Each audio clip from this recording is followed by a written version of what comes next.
On the back of the 20th anniversary celebrations last week, Xbox has revealed the Xbox Museum, a virtual tour through its wild history and memorable milestones. So an interactive exhibit that is playable in your browser. I have checked it out. So when you've checked it out, Mike, you have not. I don't want to know. At museum.xbox.com, you don't have to sign in. You can sign in and get a more enhanced experience, I'm assuming, Swinny, and you'll cover that shortly. It's split into 6 areas with the OG Xbox 360 One series, Halo, and your own personal exhibit that I didn't see. Can be played in third person or first person. Many exhibits open up supplementary content like controller concepts, dashboard concepts, audio quotes, system documentation, and pitch materials, etc. Offers a very frank look at the history and milestones of the Xbox brand. Highlights include, and do you want to go through these, Swinny? Yeah, just a couple of things. A lot of these have kind of made the headlines already around the games media landscape. There's and it's just a very blurry photo, but there is a redacted copy of the letter Microsoft sent to Nintendo about a possible acquisition. This is the one that they laughed off. Yeah, the fact that they put that up as a milestone is pretty funny. That's cool. You can see in the video now, there's a Red Ring of Death exhibit. That's hilarious. It mentions that. It only cost them, billions? It's good that they can laugh at it now. Weirdly, this is not so much a funny one, just a weird one. They often have like notable game that launched in this year, and they had notable game of 2010 is Connect Adventures.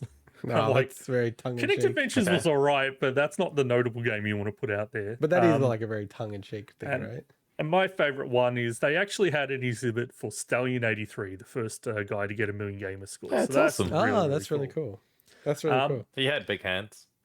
Yeah. So like I'd said, mentioned in the notes a frank look, not only the Red Ring of Death, but they even say Microsoft acquires Beam and renames it Mixer. Microsoft shuts down Mixer. They have these kind of stuff going on in there, So I really, really appreciate that they're putting both the great and the bad in there. It's just a record of the history of the brand. But then they've got that personal museum, which is a nice touch. It was a bit buggy. Like sometimes I'd sign in and just literally it was nothing in there. It was emptied out. But eventually I got it to work. And it shows you cool stats about your most played games on each system, the first game you played on each system, some basic achievement stats, someone that obviously is big visitor to True Achievements. It's kind of pretty basic stuff, but I think for the general public it's pretty cool. But yeah, just great to be able to kind of have that stuff in as like your own little personal exhibit within this museum. I think it's really good. It definitely doesn't, it's a browser experience. Doesn't have the love that something like Astro's Playroom does for PlayStation. That's on another level. But it's cool that they did this, It's I never thought about the Astro thing because to me, Astro is a game that also is a love letter to PlayStation brand and the games that came out for it. And this is, more of just a pure exhibit. But yeah, you can see that like the controller, like the controller model is not of the quality of like the models have in Astro. Oh, the Astro one's crazy. Like the whole backstory on that is super interesting around they modeled it themselves and then they ended up getting the original, almost like the CAD models that they used to actually build the things. And they were like, oh, they were pretty much accurate anyway with what they had originally. They were so insane with the level of detail. But this was really, really cool. Like I was really a big fan of this. I didn't spend much time in it at all. But I like even the bits that I did, it was really fascinating to see some of the backstories. Like I always love that kind of stuff, how they pitch things, how they're thinking about it.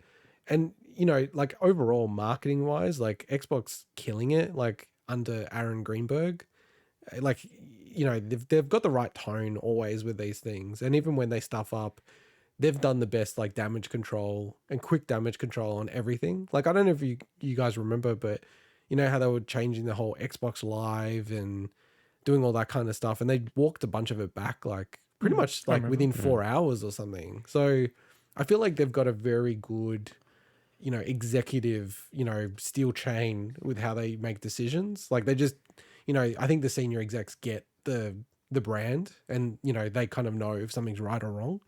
And I think the tone of this is perfect. Like you're saying, Swinny, like they're not trying to dance it up and, you know, show how Xbox is perfect. There's like a lot of failures, and the fact that, you know, Red Ring of Death is its own exhibit is kind of, you know, telling of that. So, and did you want to note also the doco? Because I'm really looking forward to this.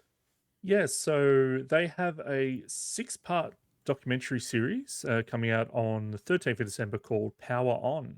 And when you get to actually the end of this museum, they kind of all have a thing promoting that, as well as you know, some of the other Xbox 20 cool. thing they've got. So Yeah, I didn't get to the end of it. I'm really looking forward to that. Like, do you know what that's on? Like, how are they releasing that? no idea. I have a feeling it'll probably be, you could probably easily watch it on Xbox.com or something, if I not hope their they put it on YouTube. YouTube. I feel like that would be a really smart idea if they just put it for on everywhere for free. Because they're just Yeah. promoting the brand, right? So it's advertising. Hmm. Cool. And then the final piece of news, and I sorry guys, I just had to pull this in. I forced it in.